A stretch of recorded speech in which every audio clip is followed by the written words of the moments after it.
Crank that volume, turn it way up. Bet your baby. 端からまでね、膝生地を回すこと以外にほぼデータがなかったんですが、ただもんじゃないですね。結構ね、ルイズ・プリモ選手の情報って意外と少ないですよね。少ないんですよ。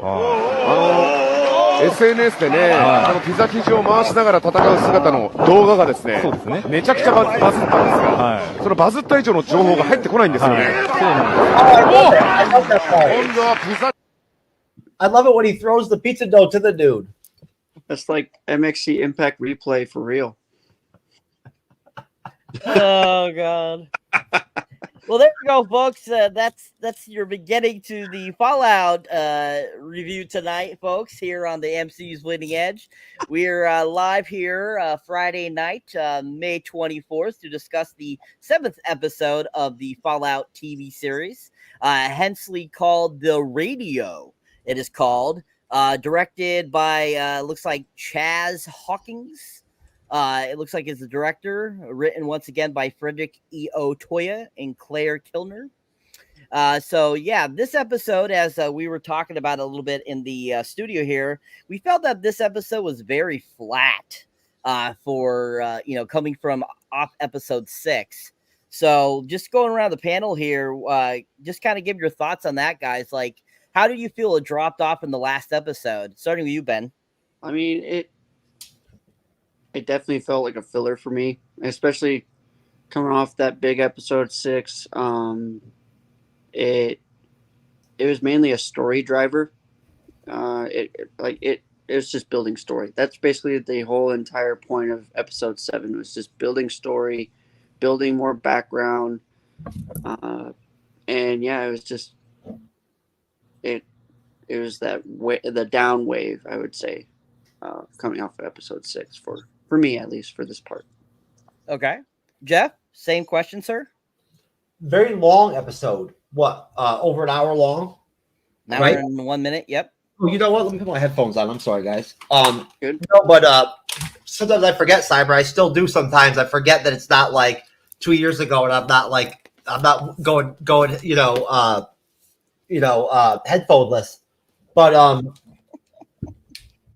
there we go. So I guess it's crazy that it's that the episode is that long. And I expected a lot from Frederick E. Otoy after Shogun, right?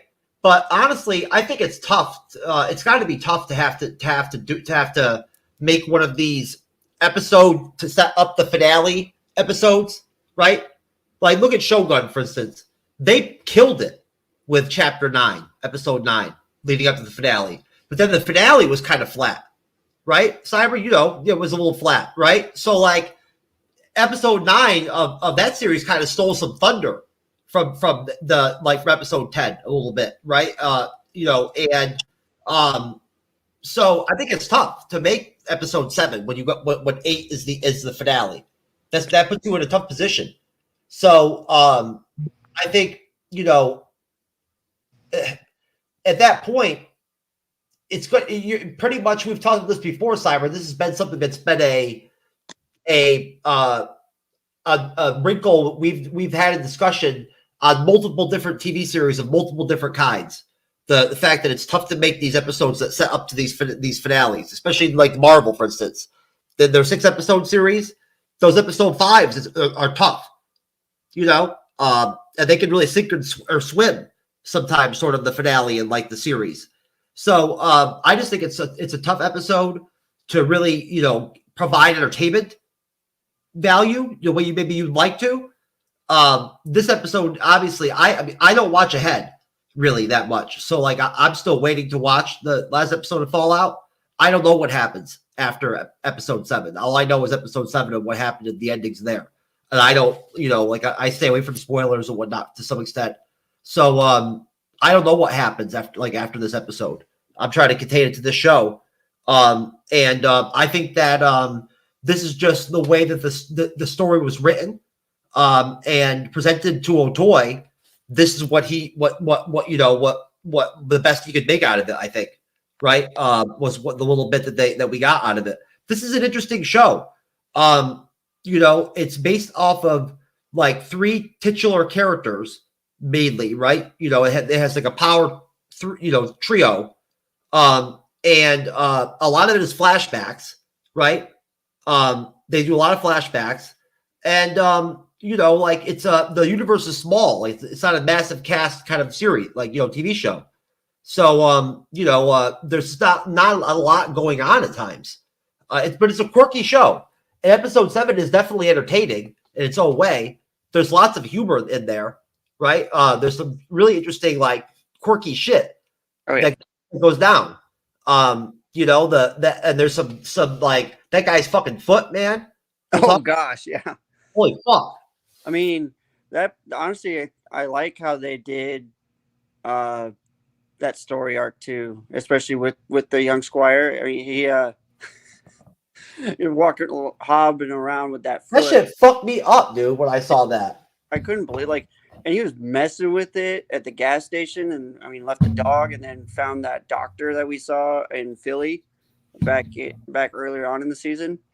And yeah, basically just fucked himself, turned himself into a ghoul. We're gonna get there. I don't want to go any farther. I'm gonna stop there, Cyber. Yeah, evident drop off from episode 6. But still, quality episode, and I'm sure it's going to set up a really great finale. Excellent, thank you both. Great job, guys. Yeah, and to just bounce off you guys there, I definitely felt there was a steep decline going into this episode. Definitely, it was a very filler-based type of episode. But at the same time, like we were just talking about, how usually the last episode before the finale usually is one of those types of episodes. Hence, this would be one of those episodes, unfortunately. Simply for the fact that, this only being 8 episodes versus like a 10 episode or 12 episode series, they had to shove a lot more information into an episode in each episode to be able to get to kind of having a full encompassed story for this first season. So that seems, that's another reason why probably this one was one of those types of filler episodes like 4 was, or 5, I should say. And, unfortunately, that is kind of the repetitiveness that we keep seeing, as you just said, Jeff, in a lot of the Marvel series and all that kind of stuff. So, it seems to be like that, and there's very few, if you watch TV series at all, that really have, excellent episode after episode after episode. You have very few shows that are like that. And unfortunately, that's because, sometimes they're a little over ambitious, I feel, with some of these series. And that kind of, I think, messes with it too as well. Whereas, like, say if it's like one of those 24 episode comedy series or something like that, they have a lot more length to play things out to make it more understandable. Whereas these, they're shoving them way too much in together because they're making them so short these days, which I don't get why they make these shows so short these days. We used to go from like 20 to 24 episodes and half-hour shows to all of a sudden now it's like hour-long shows that are only 8 to 10 episodes or even maybe 6. And I think that that's kind of dumb to do it that way. And I think that if they spread these out a little more and make them like, say, don't go full 20, do like 16 or 15, make them, 40 minutes long. You still could have enough time to play out and have your story not seem so crammed into certain episodes, making them filler episodes. So I think that that's one of the issues that we see with these series, unfortunately, and Fallout's one of those series where it's so short, only 8 episodes. All the information they have to get out. Unfortunately, that, is what happened with this episode. Well, Cyber, if you don't mind me just really quick bouncing off of that, some series do a better job with these episodes than others, right? It just depends on who's on the cast, like who's playing the lead characters, right? And some series are, like they handle these episodes better than others do. I just want to make that point that, some series are built for these episodes better. Well, and like I'll even bounce off of that and say, like, I mean, look at how The Mandalorian season 3 went. The episode before the finale, great tension, great pace, everything leading up all the way up until like it closed out, and we got that, and then it just built off of, like, the finale built off of that tension, everything that was built in the episode leading up to it. So it was that there are, like Jeff said, there are shows that are built for it's tough. That episode was better than the finale. Yeah. You know, again, like Shogun. You know what I'm saying? Like, I don't know if that's a really good thing, to tell you the truth. You know what I'm saying? Like, to be honest with you, you want the finale to be like the pinnacle, right, of the series almost. So I'm not sure if that really does the like good for, you know, a series. I didn't like the fact that in the Mandalorian when we covered that episode was so good leading up to the finale. That like that was when Tar Vizsla died at the end and shit and whatnot and everything. That shit was crazy. It was nuts. And then I mean, me personally, I loved the finale. Finale just took off from where it that episode left it. From episode to episode, though, the finale wasn't as good as the episode 8 or 7 or whatever it was. True. And and then to Cyber's point, we've gone from these long TV shows where they're able to just, you know, delve into the story and really give us a solid, in-depth story, to where they have to, it almost feels rushed. They have to make the episodes still like almost basically movie length to get everything they want into such a short season of a show. And it's really, I think it hurts the show almost, but also it does help it in a way where they're allowed to basically make movies for episodes of the show. So it hurts and it helps, I think, if that makes sense. Yes. Excellent. Thank you both. Yeah, definitely. I mean, each season, each series, definitely each have their pros and cons when it comes to this stuff. So yeah, it's a kind of a win or win no situation kind of deal there for you. You know what I mean? Oh yeah. All right. Excellent. So tonight's drinking words, as my co-host has put up, are Ghoul, Howard, Walt Goggins, Vaulters, Vaults, Vault People, Vault Tech, really anything that is Vault related will be a drinking word. Pretty much because that we do a lot of vaulting in this film, or this episode. So that's kind of where I went with that. So those are the drinking words for you. Oh, all right. So Cyber Ben has got to see this new video that we have. He'll love it. Oh, I bet. They're adding this to the Olympics. It's a new Olympic event they're adding in, Ben. Speed humping? Oh, gosh. Wow, that was fast. I'm telling you, I'm sorry, Cyber. I fucking love that race. 10-second champ.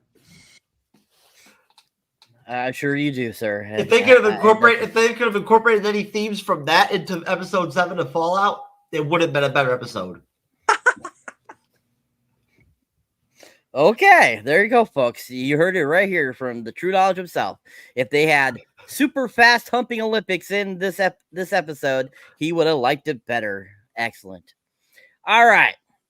Excellent, guys. All right. So like I said, called the radio. Just went over the drinking words for you guys, so keep that in mind as we go along here. All right. So the episode, we get that recap right at the beginning, trying to reiterate what happened last episode. And basically the episode starts off with we see these people outside basically using metal detectors, and they're looking for stuff in the sand around their houses. We see the two people doing it, and one waves at the other when they find something, and they end up heading back to the house. And, that's where they get to their house. They go in. The father is calling for the daughter, who is hilariously played by Eric Estrada. I literally was sitting there going, is that Eric Estrada? I'm like, what? I'm like, this is hilarious. Why is Eric Estrada in the show? But anyways, I'm like, Eric Estrada. And I was like, really, Eric Estrada? But anyway, so he's calling out for his daughter, and then all of a sudden he looks at the table, and we see Mr. G. Now, Mr. G sitting there eating some food, And they're kind of looking at him and going, shit, like, he's not eating my daughter, is he? And I'm thinking to myself, I'm like, wow, you just went to the dark place there, bro. And so basically they're kind of like, what are you doing here? And he's just kind of chewing on the food, and all of a sudden, as he's chewing on the food, he kind of is leaning back. The daughter comes walking over with some more stuff, and they're kind of like, whew, like, and he's like, you thought I was eating? Nah, no, you guys go to dark place, basically. And basically he ends up asking them, question, saying, hey, if you answer this question for me, I'll leave and go. Nobody will get hurt. I'll just leave. And he pulls out like this letter that is bloodstained, and he ends up, saying, what's the name of your oldest son? And he's like, I never said the name of my oldest son. He's like, oh, so you must be Tommy then, pointing at the other son. He's like, you have 3 children, right? He's like, yeah. And he's like, well, I have this letter here from Tommy's brother. And basically, stating, that he was in cahoots with his brother with this, whatever this secret organization is that we're helping out, and that he needs the brother's location, or the location of this sect, or whatever you want to call it. And basically Tommy's like not really saying anything. It's like blah blah blah, and starts to make a move, and the ghoul shoots him. Oh, drink.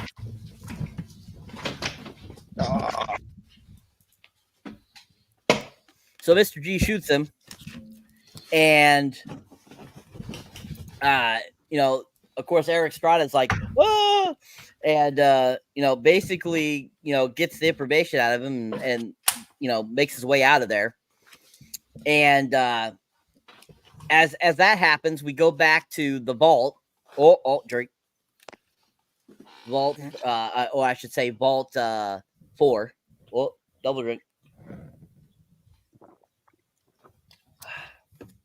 And Lucy's there being detained by 2 of the people there. And basically they're berating her about going into the secret level 12. And basically saying that she did an evil thing, throwing that acid in that one dude's face and all this stuff, and that she needs to be reprimanded, and and all this kind of stuff, and say, hey, we got to show her this video. And they're like, okay. And so they show her this video of the swamp monster we saw in an earlier episode. Yep. And basically attacking the people in there and eating them. And you're kind of like, oh crap. So that creature is something they created. So I was kind of right when that popped up. I was like, oh, so they did. Okay. Yeah, I get it. All right. And like, I was totally thinking to myself, like, I'm sure that's something somebody created. It's not just something from the fallout's happening or something nuclear exposure. Somebody created that thing, because it definitely is causing havoc in this area. So when it popped up on the video, it's kind of like, oh, okay. I'm like, that makes a lot more sense on this creature. So they do that. They show that video to her, and basically she's like, oh my God, I didn't know. And they're like, well, your naiveness is no excuse for how you irrationally behaved. And said, you must be punished, and so they're going to punish her. And, basically after that, that's when we go to seeing the wonderful lackey there, which his name always escapes me, unfortunately, this character, because they Thaddeus. Okay. Thaddeus. We go to Thaddeus walking after leaving Maximus, and he's making his way to wherever, and he ends up stopping at this rocket place. It looks like an old gas station, and it looks at his foot, and his foot's like mangled beyond belief. And I mean, whatever they use there, I don't know if that was just prosthetics or if that was CGI, but that looked hilarious at the same time, as Jeff mentioned before. And at the same time, I'm like, if your foot's that fucking bad, would not be walking on that motherfucking thing. I'm sorry. That thing was like so smashed. And if you notice the size of it too, it looked like it was like a foot long or like almost like super long. And I'm like looking at it going, that's like a really huge foot. Like, what's going on here? Like, I get prosthetics and everything, but that just looks retardedly huge. Because that Thaddeus guy is maybe 6 foot, maybe. So I mean, his foot would have been that huge. But anyways, I was just kind of like looking at it, go, oh my god, that is just crazy. How that looks and how mangled it is, and like the one toes are hanging and it's like backwards and something. I was just cracking up watching this because I'm like, one, that looks so fake, but at the same time, it still was, I think, still well done for whatever they used to make it. It did look good, but him like just like taking the boot off and his sock off, and it was like still like that. And no infection or anything after it's probably been a day or so since he, got smashed. And, and how it looks like it looked too red and stuff like that for it to just be like how it was. So I thought that was kind of funny. But the dog is annoying him, so he decides to put the dog in one of the Coca-Cola coolers. This shit was stupid as fuck. That was cruel. And I'm like thinking to myself, like, what the hell? Like, what's wrong with you, bro? Like putting him in it said like Coca Nuke or something. Yeah, it was a new cola machine thing. Yeah, cola machine, which was hilarious. And I was like, I think that was something in the games, right? They had those. Okay. And I was cracking up at the name of the Coca-Cola, and I'm like, well, at least you're not putting him in like some bomb area or something. At least it was like a Coke machine or something. But anyway, still, it was like stupid. I'm like, why are you putting this poor dog in there? Just let the dog be. And so after he leaves them, that's when we go back to Area 4, and that's they're basically doing their punishment to Lucy. They have her strapped down in this thing with her hands out, and like everyone's there, and they're like chanting, and we see what's his name, Chris Parnell. Thank you, Chris Parnell, and he's sharpening this really big ass sword. And I'm like, what the hell is going on here? And like, you're thinking like, oh, this is really bad. Are they going to cut off her hands or something? And I'm thinking of something like, wow, that really sucks. After having your fake new fingers sewed on, and then your whole hands are going to get cut off. I'm like, this really sucks. And so then when he takes it and he's like, he just starts sawing at the strap. I'm like, what the fuck is going on here? And everyone's like looking, going like, everyone's just like in awe of this. And I'm like, what the hell am I watching? What kind of punishment is this? You have to watch me saw this band that's stuck around your hands. I'm like, this is no punishment. And he's like sawing it. He's like, and he keeps sawing it, and everyone's kind of like, okay, cut the thing, like saw, and Lucy's kind of just like, huh, like going like, and then all of a sudden it's like, he's like, so this is your punishment. We're gonna release you, and you must go up to the surface for your punishment, and we're gonna give you these fucking provisions for 2 weeks. And you're like, what? You help her out, man. I know, like, how is this freaking punishment? And I'm like thinking of something like, oh my god, this is hilarious. And I'm like, just like even Ella Parnell's like looking as Lucy doing this, she's like, okay, I'll take this punishment. You're giving me free shit. Like, seriously, like, what the hell is wrong with these people? Well, Chris Parnell is like, well, you're gonna die as soon as you get up there. You know what I'm saying? Like, something's gonna happen to you. You're gonna fucking die. Yeah. The vault dwellers don't know what's up there. Oh, Drake. Oh. And so they're like, finally, he gets through it, and he lets her go. And it's like, you're just gonna let me go. And then she kind of like pleads that to let Maximus, stay because he's so happy there. As we kind of previously saw him a little bit, and he was enjoying the robe and having the shower and watching TV and eating popcorn and stuff like that. And you're just kind of like, okay. And as she's being pulled into the area where the supposed punishment is happening, he sees it and decides, well, I need to help her. So he goes and steals a cord from them to put into the suit to activate it, and then ends up taking the suit and going in there and like trying to save her when she's already fine. And as he started to do stuff, she basically has to stop him, like, hey, she's like, Max, or whatever the other guy's name was. What was it? What was Michael Rappaport's real name? Oh, Titus. Titus. And she's still thinking he's Titus. Go, Titus, stop. And he's like, and she's like, I'm fine. They're letting me go. He's like, oh. And he looks around and he's like, oh, sorry. You might want to check on this guy over here, which was a really funny moment. I was like, that cracks me up. And then after that debacle, we see them on the surface leaving, and she's like, we can't steal that thing because they're only going to have power for so long that you need to give it back. And I'm just thinking to myself, I'm like, what the hell they were just doing to you in those experiments, bro? Did you see what was going on there? Like, and you're trying to be nice still to them? I'm like, what the hell's wrong with you?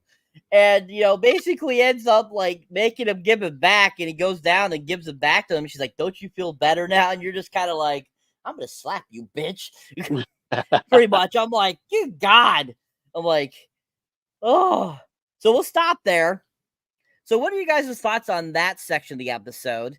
What did you think about that video with the swamp monster guy? The as I like to call it, it looked just like a what do you call it? I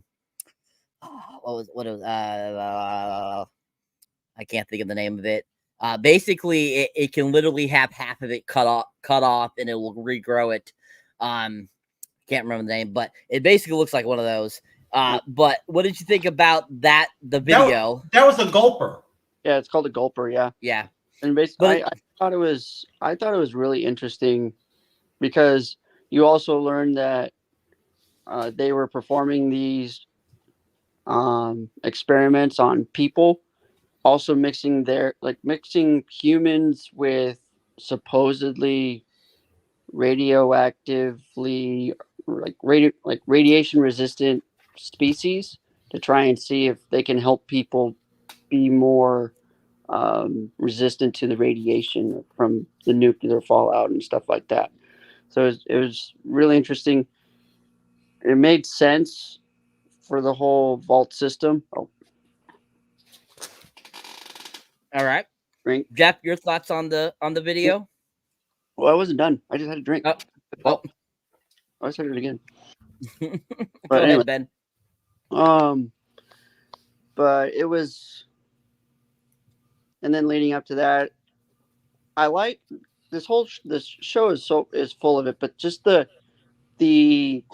dark humor throughout the whole thing. Because with his foot mangled as it was disgustingly funny, kind of like an Inglourious Bastards type of thing, like just so over the top that it was funny to me. I was like, oh my gosh, and laughing at the same time. It was, and then it's built off a video game. Yeah, exactly. So it's meant. I mean, it's an old video game too. I mean, Fallout 1 was in the 90s, and then leading up to it, so it's supposed to be overdone. It's supposed to be hilariously, but just the dark humor and everything was pretty good for me. That's my thoughts on that part of the episode. Okay. All right. Jeff, same thoughts, same question, sir. That portion of the episode and the video that we saw in that portion of the episode. The opening with the G-Man is really cool. It sort of sets a tone, like a sort of a seriousness to the episode that then kind of like flounders after that, right? Mm-hmm. Like I don't this show has had an interesting kind of balance the whole time. Like the pace of it's been kind of hokey at times, that's kind of how the series has been for me in my experience. And basically I felt like they kind of built up the episode a little bit at first, then it kind of slid down a little bit. Like when we switched over to the V4 Area 4 deal. Talk about fucking hilarious. The comedic buildup of like the whole sawing deal and all that. Like the chick and Chris Parnell are so good at selling how like they're like there's going to be this menacing punishment coming to Lucy or whatever, like it's coming to her, right? Yeah.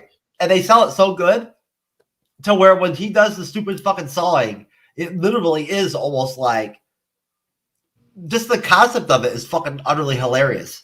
Like it's you can't not laugh at the whole buildup of it. It's so well done. It's really good humor. Chris Parnell is absolutely like standout.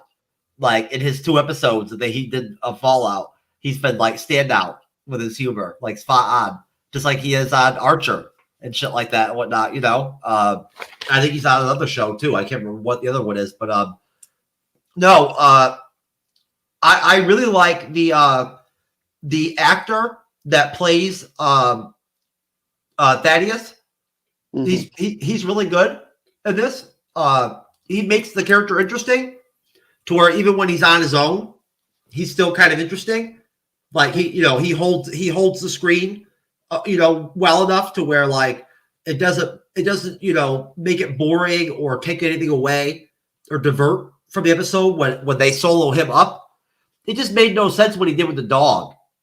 Like I get that it sets up the G-Man later and all that, right? That I get all that, but that really didn't need to happen. Like that, literally, I did not like that scene at all. That is like kind of animal abuse. Like, I don't care if it is the fucking wasteland of the apocalypse or whatever. Like, that's wrong. I didn't like that. I found that very distasteful. Now, as far as like what they did with his foot, that shit was utterly hilarious. It was like utterly hilarious and like made you want to gag at the same time. Because just imagining your own foot being like that is so fucked up. When you think about it for a minute, it's like, holy fuck. Like, what that would actually be like? It's like seppuku-ing yourself. When you watch shows and see somebody fucking seppuku, Yeah. shit, it's like imagining you having to do that shit on yourself for one of those fucking blades or whatever, whatnot. Like, and imagining that shit in real life. That's how I felt like with that foot. Like, hell yeah, that shit is farcical. You can't walk around with your foot like that for a full like day or 2 days or whatever, and then just take your sock off and be like, oh fuck. And the way he was handling it with like no stim packs or nothing, like, you know what I'm saying? Like nothing, like no, like, that was kind of really far fetched. Like it would have made more sense if he would have like used a stim pack or something, right?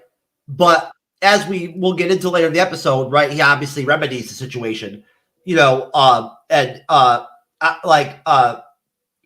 fact that, well, I won't talk about what happens with his foot, but then the only other thing I have to say with that with Lucy, just in the Area 4 deal, is just that she really balances those scenes really well with her like own sweet naivete, along with the fact that she's already been to the surface, so she already knows what it's like. She's already been learning how to survive, right?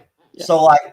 That's why it is funny watching her being like, she almost feels like she deserves more punishment than what they give her. Yeah. Like she feels like she's being let off too easily.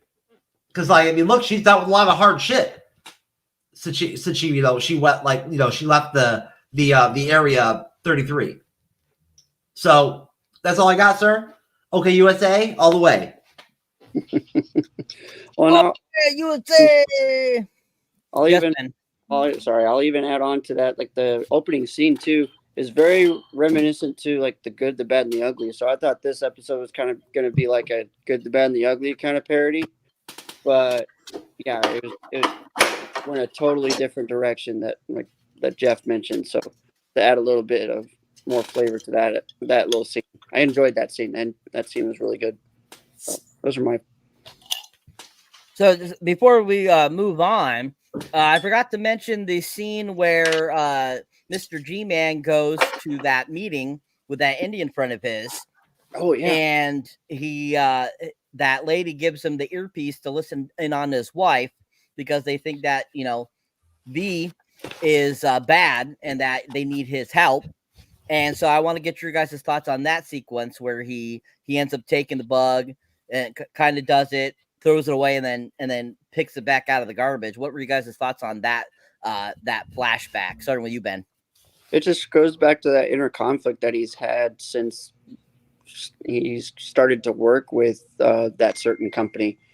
and he wants to trust his wife. He wants to, be at her side, but he's also very wary of like what it's doing to his career, what it's seems like it's doing to his family. Like his wife's at work all the time.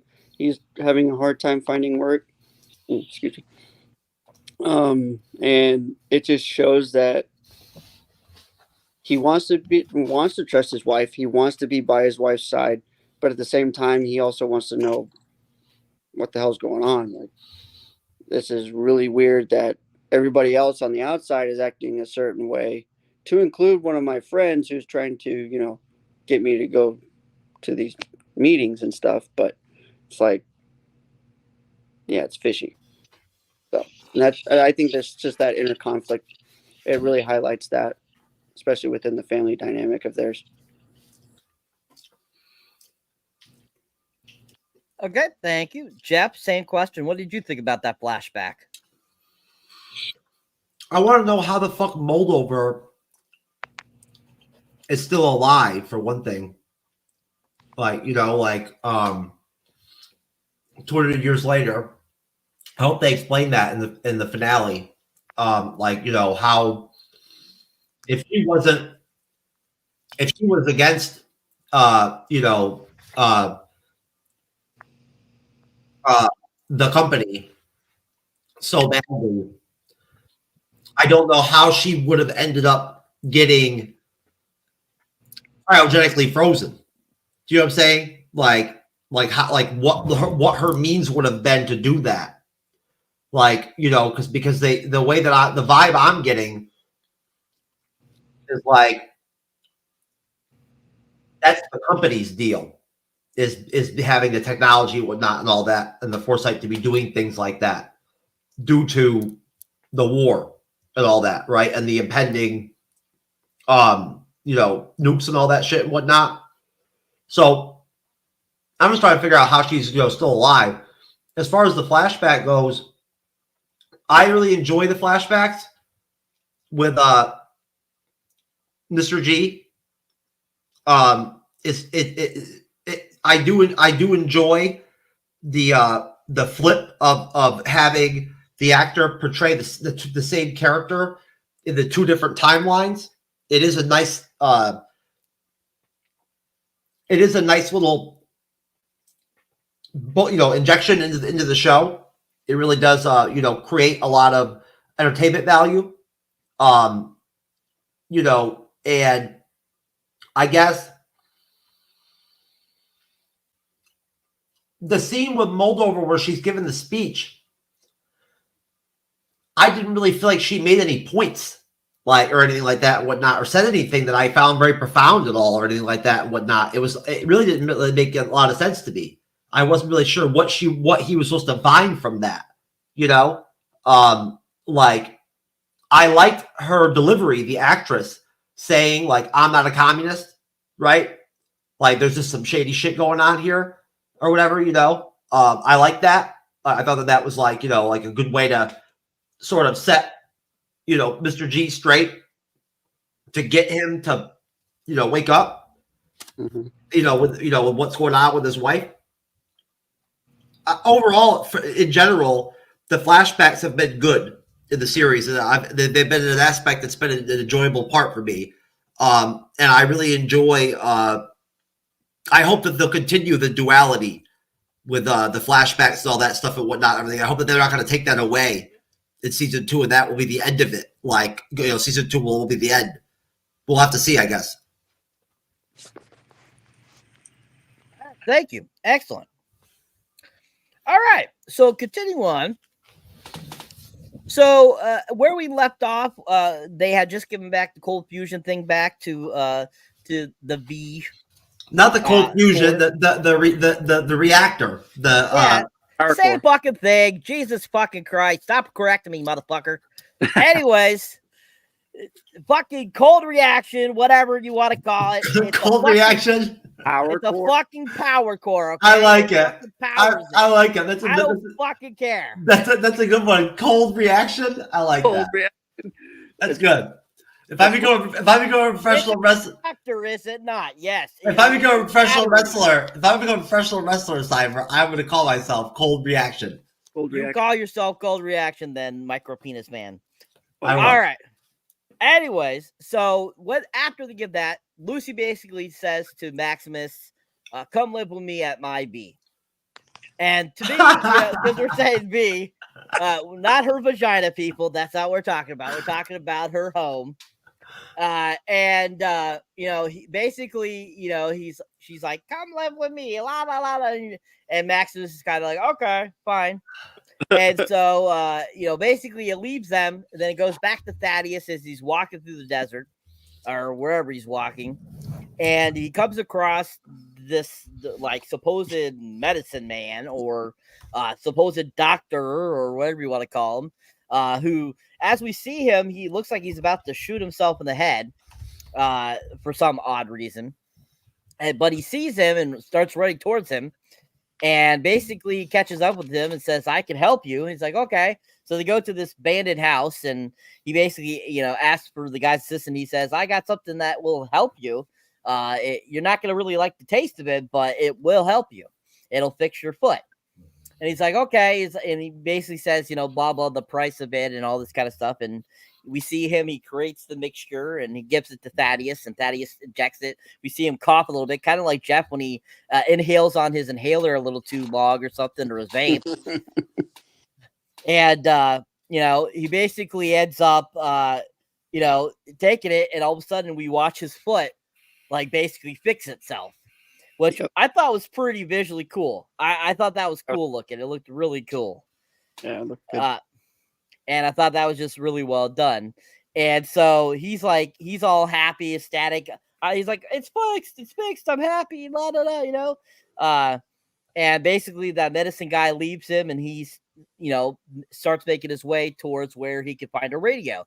And the medicine guy tells him where he can find a radio. He's like, "Okay," so he's gonna head for that. So as he heads for that, that's when we go back to, I believe, if I remember correctly, we go back to the original V33, and we see Lucy's brother again, and he's feeding the prisoners, and on the level that he's doing his work now, as we saw in a previous episode. And basically we get kind of like this little scene where he's feeding them, and then all of a sudden a group of them have all of a sudden died, and it looks like they have been poisoned by rat poison. And the new council, the new person in charge, is basically seems like, "Oh, this is, why should we not tell people what happened here? This will help with morale and stuff like that." And basically say, "We're not going to keep this secret," type of deal. And as she walks out into the thing, she gets on the little hand pad thing and basically says, "Oh, more rooms available, changing room assignments," basically. And then all of a sudden, all the people on their little handheld thing all of a sudden get, if they're staying on 33 or if they're moving to 32. And we have that little kind of montage where it all pops up on their little hand screens if they're staying or not. And a lot of people are like, some are like, yes, and then others are like, "Ah, shit," and saying, "I'm gonna have to move," and stuff like that. Yep. Cold Reaction should be a movie title. Okay. Well, if you think about it, Chain Reaction's kind of similar, from 1996 with Keanu Reeves and Rachel Weisz and Morgan Freeman. That's where I kind of got it from, because that's what's in that. It's about using water as power, cold fusion, sir. Anyways, so, the Cold Reaction and the cold fusion, that we talked about earlier, is cool. So don't forget that. But anyway, so like I said, I was going to use Cold Reaction as a title for my biography of what happened when I went to the She-Hulk Massage and Spa, and I found out I had to give the happy ending to She-Hulk at the end of the massage instead of her giving me the happy ending. Okay. That whole experience and everything, I want to title it in my biography, Cold Reaction. Hey. There you go. I'll co-star. There you go. That'll be the co-star. Anyway, so after that happens, Lucy's brother goes to see the now not pregnant lady that has given birth, and his former kind of like colleague How's that her he name? ended up. What is her name? I forget what her name is. It's gonna drive me crazy. What is her name? Let's see here. Stephanie? No. Let's see here. That almost sounds right. Curry. She's the one that becomes the overseer of V32. Yeah. Yeah, Stephanie Harper. Okay. Yep, Stephanie Harper. Good job, Jeff. That was good. I think she's the one that poisoned the people. The Raiders. Can you? I haven't finished yet, sir. I haven't asked anything. I'm sorry, sir. So shut up. Getting ahead of yourself, Jeff. It's okay. Yeah. No. Okay. Anyways, that's what I'm just getting to, sir. Jeez. And so, like I said, Lucy's brother goes to see Stephanie and his cohort that are now together, and after she's had her baby, and definitely he goes to see them because he's suspicious that they're the ones that poisoned these inmate people because they're the ones that killed her husband, who the baby is with. So, we get kind of that vibe from that little scene there that, happens there. And they're kind of like, oh, we're going to 32. And the guy friend's like, yeah, I'll go to 32 too. We're being reassigned there. And, and this is how it is. And they both seem very suspicious in how they're acting and talking and stuff in that scene. Yeah. And you definitely get that kind of vibe.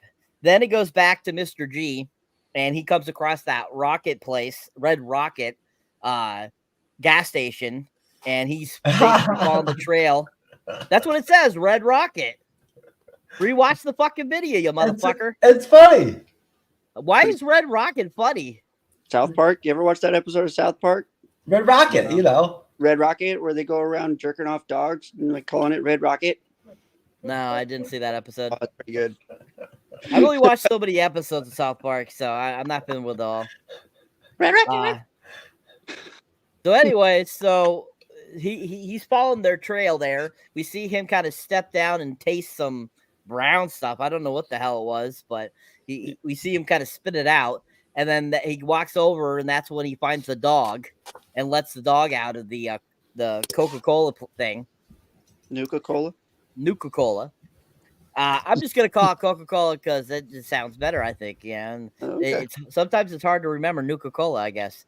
I guess. But anyways, and, watch. Now I said that, and watch, I'll say Nuka-Cola from now on. I think in the game, isn't there cocaine in it or some shit like that?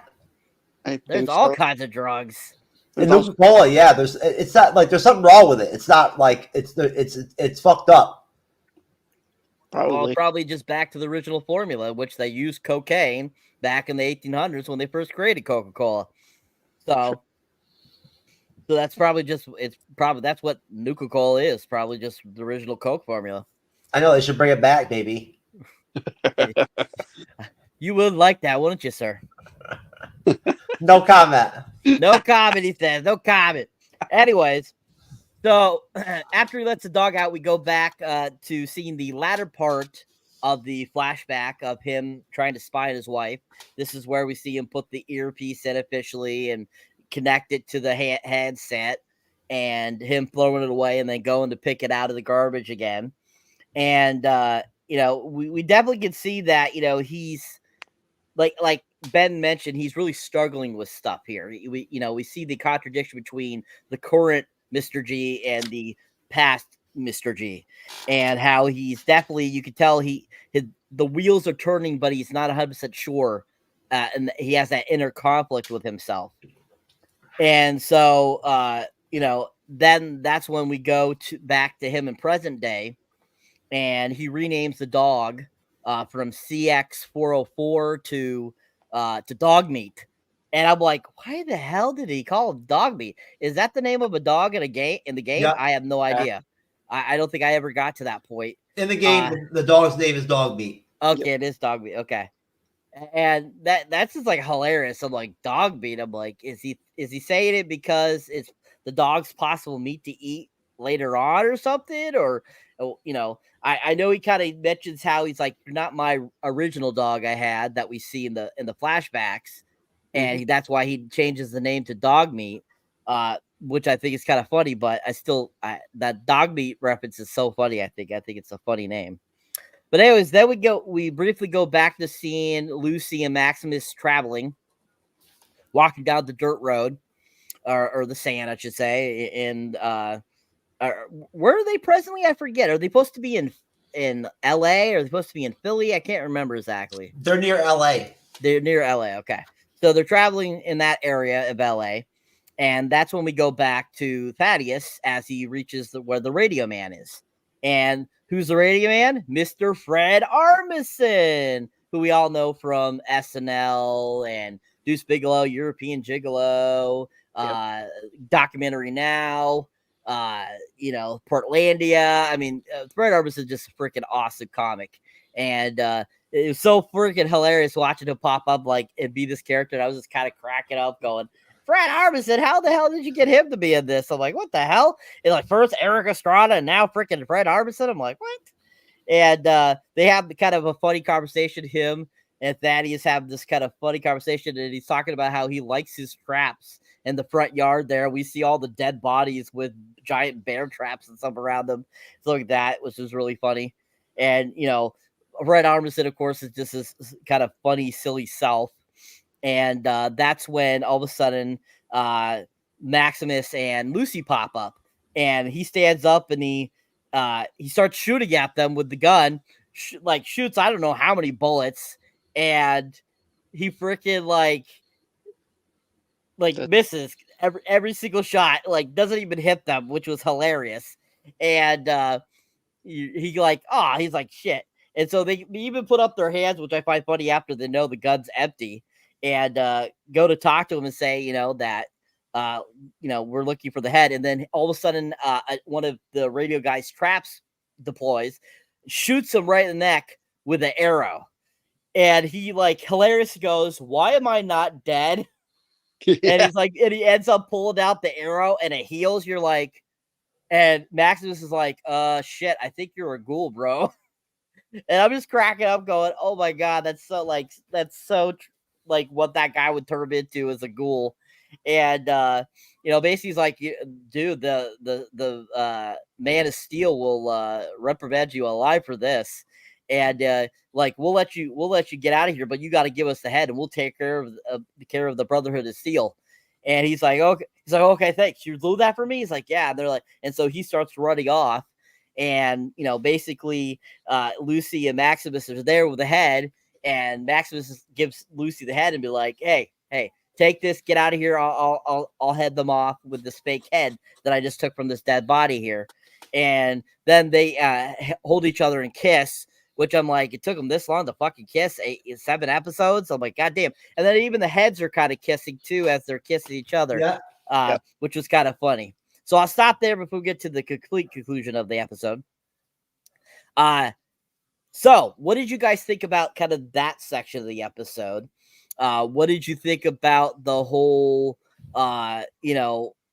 just everything that happens in the sequence of kind of all these crazy proportions and all this funny stuff and the flashbacks and all that kind of good stuff? And was there anything in this particular part of the episode, which we definitely all agreed that this is a very filler episode? Was there anything of that filler that you did find interesting, that you did feel helped the story along, that you found very poignant to maybe later on to maybe the next episode or something? Starting with you, Ben. Mainly the part that really, I think, helped move the story along was when Mr. G found the dog in the Nuka-Cola cooler. How you did see that those wheels turning, even though he's 200 years older.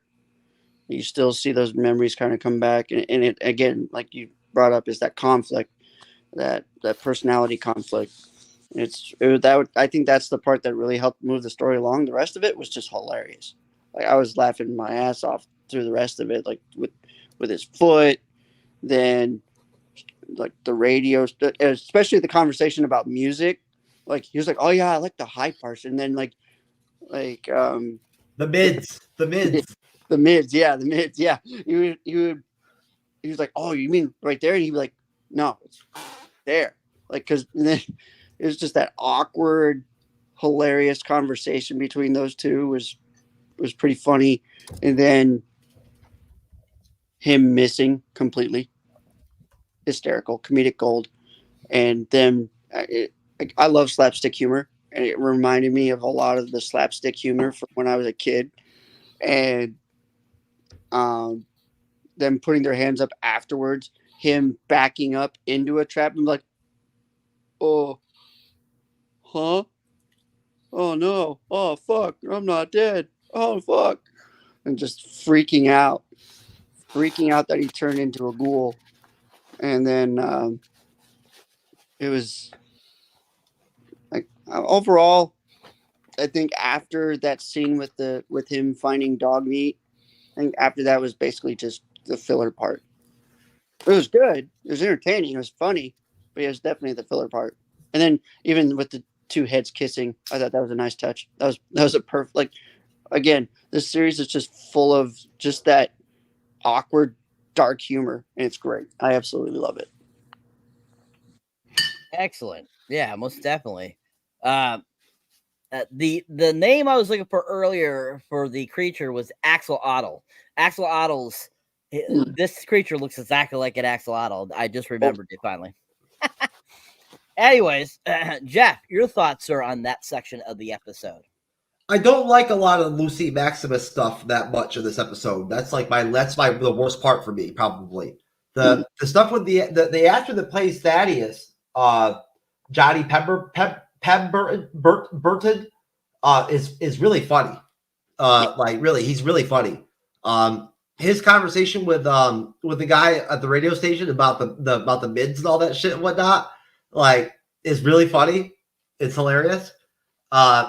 Just his whole demeanor, like his whole disposition in general, since he's been in the series, like his whole overall, like, general, like, mindset and like his dialogue, it's all great. Like, it literally is. He's hilarious. The snake oil salesman guy that fixes his foot is great. Oh yeah, that was a great scene. That was probably one of the the highlights for me, was that scene where he goes. That house was looked like a house from like Fallout 3, like one of the games or whatever, whatnot. It did. It looked like one of the shack, bombed out houses or whatever, whatnot, that you'd see in the game. Did a really great job with set design on this. Like it does really look like a game. That they really make an effort to, that with all the scenes, you can see them trying to add stuff to the backgrounds, the structures, the houses. They're trying to make it look game-ish. They are. It's there. So like the people who are like really big Fallout video game fans or whatever, I'm sure must be happy with the show. I would think. Because they pay off major lip service to the games. But no, the Lucy Maximus stuff, like them kissing, like it was cute, and I liked their chemistry from jump in like the first episode or whatever, or second episode. I loved their chemistry, but ever since like the episode where she asked if he wanted to have sex, and he was like, nah, because my pimple could pop or whatever, or some shit or whatever. Ever since then, it's just gone downhill. Like, I didn't care about him and his power armor in this episode at all. It didn't do anything for me. The snake oil salesman was great. That was an interesting scene. It was entertaining. It wasn't funny. It was more just like, it kept you going. It kept your attention. So you could keep on moving through. And then as far as the seeing dog meat get freed was nice. I like it when he's on. I like it when he's on the screen. I do. It's enjoyable. I like to see him on there, like joining whoever's on the show. Like following somebody on the show. It's cool to see him there. But besides that, I really and I guess that are we going as are we going as far as the people switching from area 33 to 32? No. Okay, then I'll stop there. Nope. Just to when Maximus stays behind. Just the like, you know, this show has like a hokey pace to it. It does. It has like a kind of a weird pace. It's not super intense. It's not like, you know, anything that's gonna like really get you like, you know, jacked off of it. But it's still solid. So yeah, people, this episode did not give Jeff a stiffy, people. No. FYI, it did not get him wet downstairs. I was not jacked. He was not jacked. No. Will we play this episode? This footage for episode 7, sir? Yes, please. Woo! There you go, folks. A little footage for you guys from the episode. The great Moldover scene where the ghoul drink.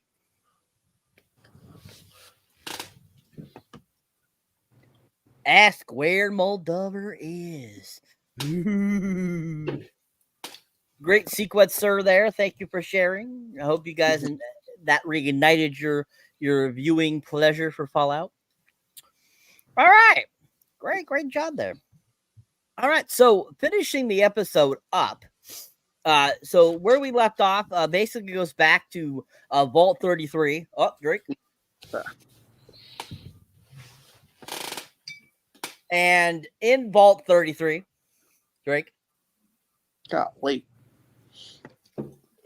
Gotta make up a little time here, sir. Been a while since you all drank. Anyways, so back in V33, they're having basically the commencement kind of like get together to transition the people from 33 to 32 that are going to 32. Mm-hmm. And they're in there and they're all having like conversations and stuff like that and getting ready to open Vault 32. Oh, Drake. And basically, you know, they're all like making their talks and amends and stuff like that. And you know, the one guy kind of has like a freak out a little bit there for a second, you know, and then stops from leaving and he kind of rethinks himself and says, okay, never mind.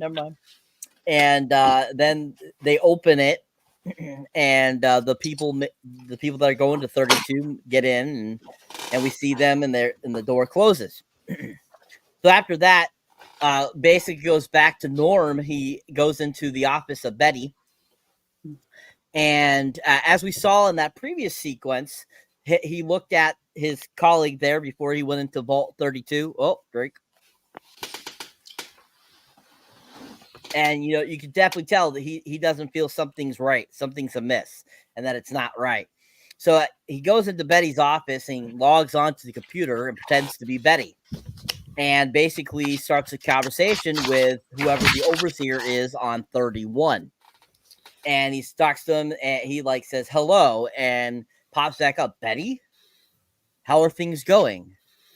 And he replies, you know, it's not going right. And basically they reply, is it not going right or blah, blah, whatever? What's going on?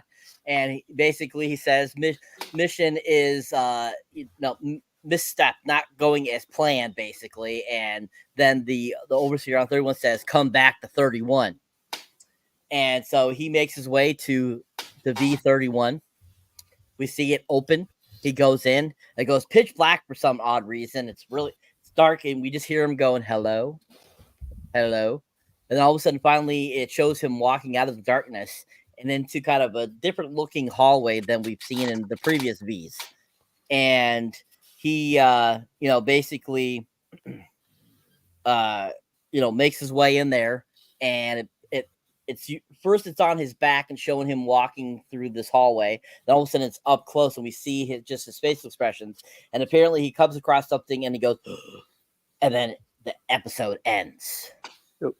All right. So what are you guys' thoughts on the finale of the episode?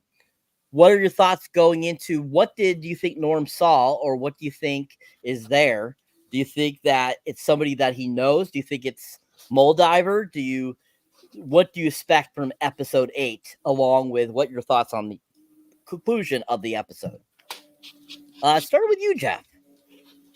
Well, that's a bot. Like, that's obvious. Like, it's a robot, or whatever, like whatever that is he's about to see is some kind of like AI or some shit or something like that, or some kind of like robotic deal or whatnot. You can hear it coming, right? Like making noises and shit and whatnot. That's not a walking person. That's not a person walking, right?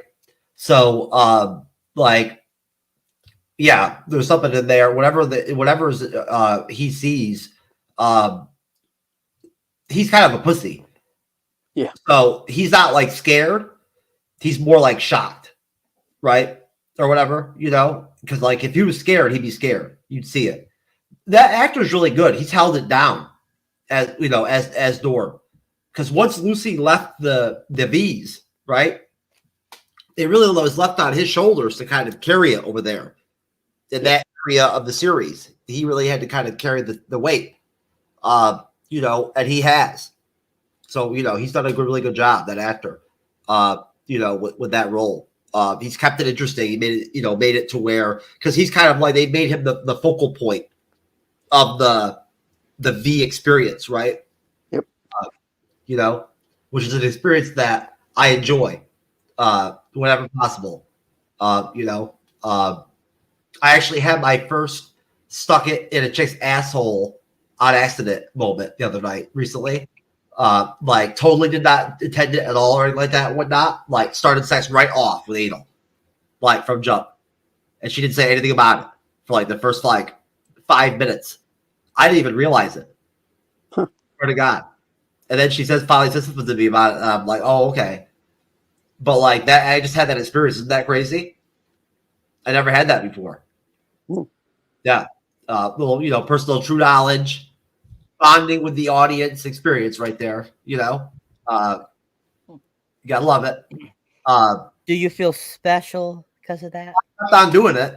I can tell you that. Which she was like, well, you know, you're in my, you know, so and so. I was like, yeah. Well, I did not know, no, but I'm in there now. So obviously, it must have been to me.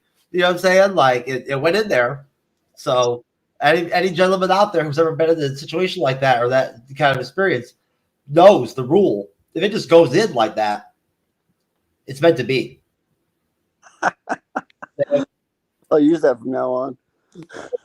Meant to be. That's a meme. That's all you got to say. It's impenetrable. There's no defense to that. You know what I'm saying? It is. It's meant to be at that point. If it slides in that easily, folks, you know, then it should have been there. You know, it was a missing link. That missing that really big piece of that missing, you know, improving a chick's life with that dick. Okay. Anyways, folks, I had to drop some true knowledge. You know, at least once during the episode. So Norm's been solid. I want to see in the next episode. I want to see more Moldover. I was expecting to see more of her in this episode, and I was really kind of like a little bit disappointed with it. You know, with what we got out of the flashbacks with her. Right? I wanted more, you know, to work with, and I felt like when the G-Man found his you know threw away his listening device, I was like, what the fuck? Like, why are you throwing that away? Like, obviously your wife is into some fucking like some seriously like fucked up shit. Like, you know, yeah, it was cool how Dog Meat connected through his dog and all that and whatnot, and the flashbacks and all that and whatnot. That was dope. Hats off to the actor that plays Thaddeus, man. He was my MVP for this episode, most definitely, without question. He held it down.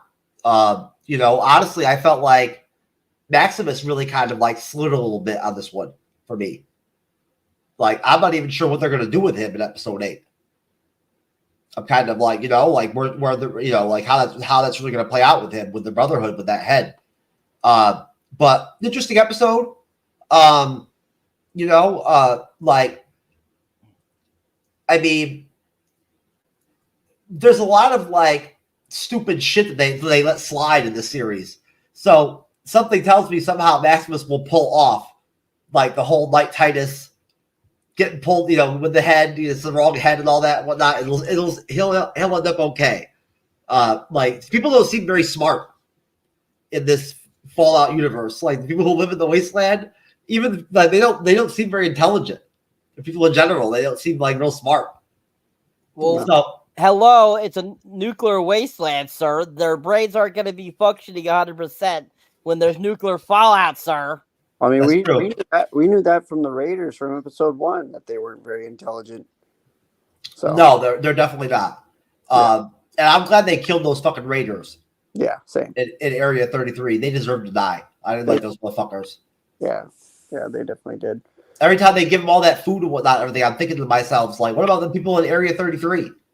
Like, they need that food, And what happened to their fucking water problem? Wasn't their water going to run out in like 2 days or some shit? What happened to that? Yeah, we never heard about that. I just realized that. Yeah, we never heard about that. So that was kind of like one of those dangling, unfinished, unresolved issues that I guess maybe got resolved. Yeah, their population really got cut down too from that first episode, man. That's true. Like, who they sent over there to Area 32. Well, think about it. That water thing didn't get resolved because there really was no water problem to begin with. That's right. That's okay. Right. That's right. Yeah. I mean, I've already watched episode 8, so I'm not going to spoil anything, but yeah. No, I'm done. That's all I have to say. All right. Excellent. Thank you, sir. 1,000,000 points for you, sir, tonight. You're doing fantastic. You're at the top with 10 million points, sir. Excellent job. 10 million? Yes. wow. And I want you to make sure to wrap that in Andreas's face, okay? I want to make sure you do that. I thought you were going to tell me to wrap it up or something like that. Remember, I was going to be like, come on, bro. You know how I feel about those condoms. I know. Anyways, Ben, your thoughts, sir, on the conclusion of the episode. I really liked it. It kind of, again, it set the tone. It brought that suspension back that we've had throughout this whole series. Norm is piggybacking off of Jeff. Norm has been solid with his character, the actor there. Really good acting. Really good, just really good performance from him. And then, as he's going, everything just builds up. All the tension we've been feeling, every suspicion we've had, because things have been kind of wonky around Area 33 with Betty and the council and everything. And then,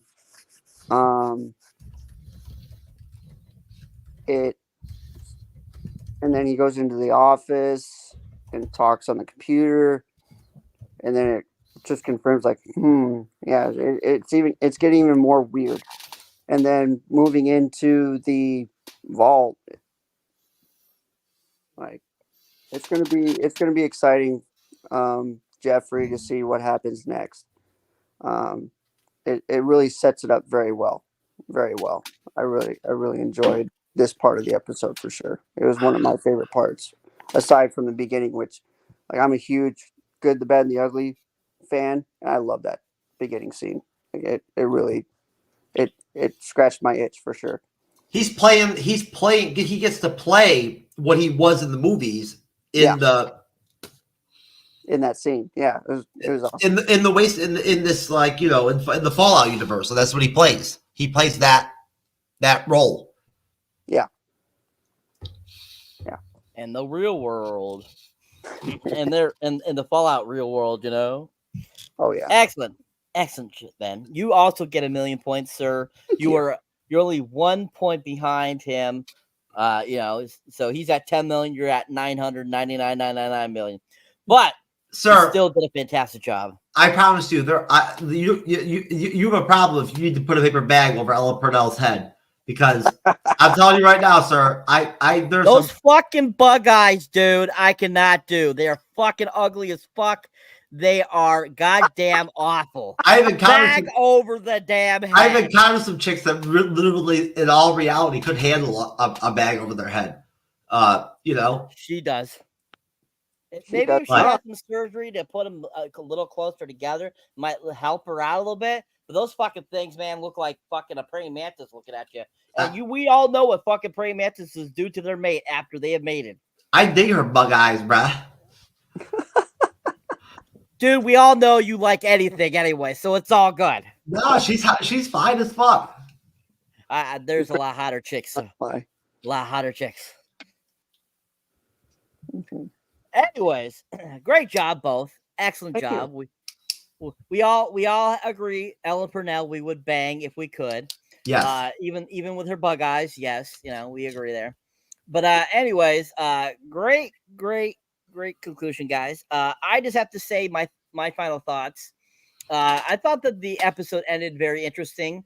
I didn't catch on to the clanking noise, as you mentioned, Jeff, of when Norm was going into Vault 31. Oh, Drake. There's definitely a robotic noise or whatnot and movement. Yeah, I didn't notice it. But after reading about episode 8, I get it now. Episode 8, going into it, I'm looking forward to seeing how it, this series, this first season ends, how it kind of encapsulates everything. I definitely, feel that there's definitely going to be things we're going to find out that we haven't heard about. I think we're definitely going to get more of Moldover in this episode, because I think probably this episode was kind of just like a prelude to showing for her to come more into the picture, because she's the main antagonist, because she's the one that stole Lucy's dad. And, that we'll definitely get more of her at the end of the series versus, throughout the series. Yeah. So I'm looking forward to that, like you said, Jeff. And I think that, even though this was a filler episode, it was decent. It had some good moments, definitely a lot of filler. But I wasn't too, I didn't feel it was a horrible filler type of episode. I still think that there was some entertainment value to it. All right. So going around, what are you guys' ratings on the episode 1 through 10? Ben? I would say, like, putting the whole series in perspective, I would say probably like an 8.5 out of 10. Okay. Jeff? I'll give it a 6.5. And I saw in the Wikipedia that there's an episode out of the 8 episodes that's like an hour and 20 minutes long or something like that, or an hour and 50 minutes long. That must be the finale, I'm assuming. So that's good. I like this to know that hopefully that because they still have a lot to flush out, like in the season, like for me to be satisfied with the show going into season 2. Like I want to see. I'm very interested in seeing how they're going to tie things up going into the next season. It'll be interesting to talk about. You're going to love it, Jeff. I'm just going to let you know right now. I'm sure. So far, it's been a solid series so far. All right, so 6.5 and an 8.5. I'll have to give it a 7. Go between you guys. Like I said, I thought even though it was a filler episode, it still had some great value. I liked all the Ghoul stuff, Howard stuff. I thought it was good. And I enjoyed that we got a little bit of younger Moldover and what she's about. And I also enjoyed seeing Eric Estrada and Fred Armisen in this episode. I thought that was hilarious. And the whole foot thing cracked me up. So, and the fact that Thaddeus is now a ghoul cracks me up too as well. Yep. So I think definitely some great value to it. Not the best episode of the series. I definitely thought it was better than 5. So I think that it did a better job in that aspect, but definitely a filler episode leading into the finale. So yeah, I have to give it a 7. All right. Great job, guys. I will push it over to Mr. Jeff to take us out. All right, sir. Let me take us out. Oh, boy. Oh, my word. Wow. That's some shit. I love it when he does that head bob. Yeah.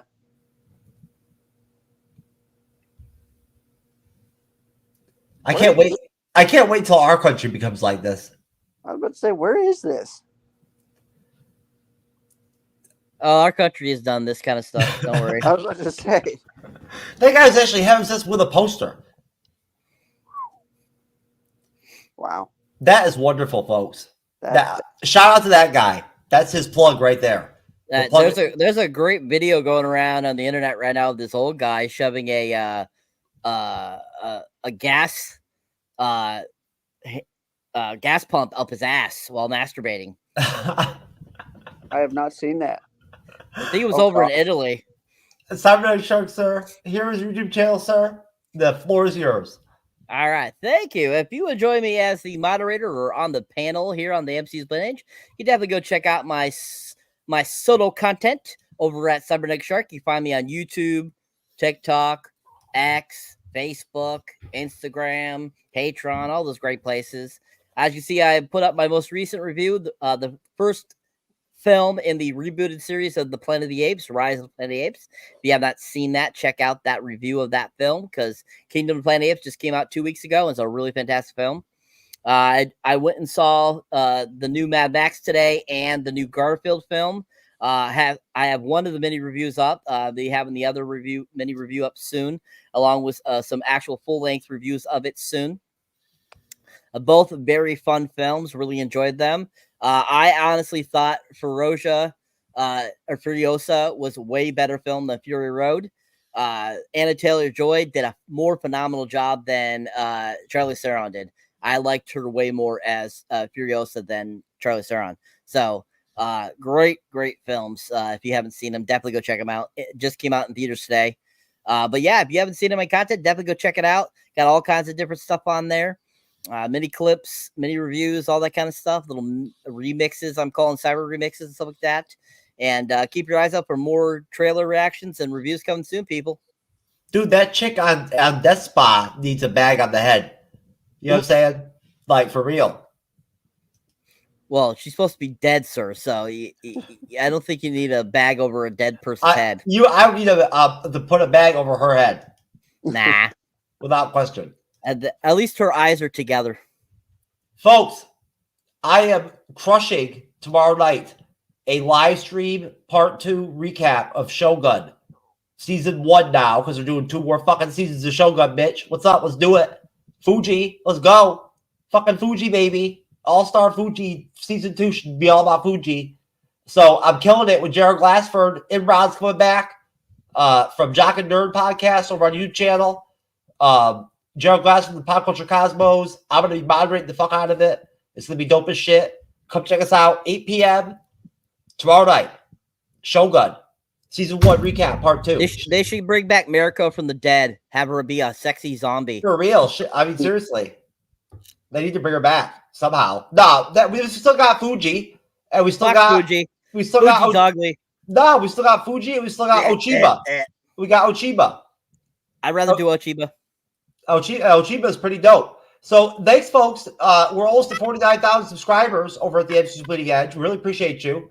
Thanks to Ben for coming on and rocking us out tonight. Shout out to Adam's Pop Culture Guy. He took the night off tonight. He's under the weather. We hope you're all right, sir. Don't worry. I'll make your X-Men fucking review on Sunday. I'll be there. We love all of you out there. God bless you. I hope you had a wonderful week. We will see you. Cyber and I will see you on Wednesday this week for The Matrix 2. Which should be dope. I can't wait to can't wait to watch it, baby. That's gonna be awesome. I haven't watched the movie in so long. Fucking hey, I saw it in theaters. 21 years old. I know. Can you believe that shit? All right, everybody have a good night. We'll see you later. Peace.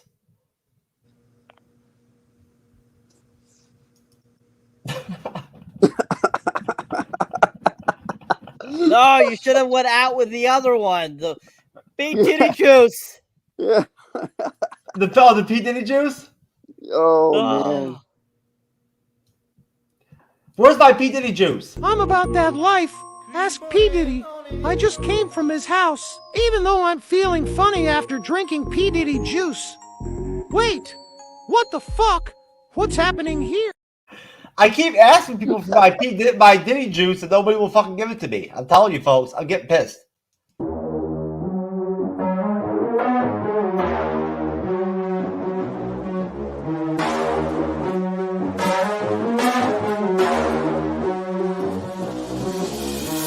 Yo, Nitro, crank that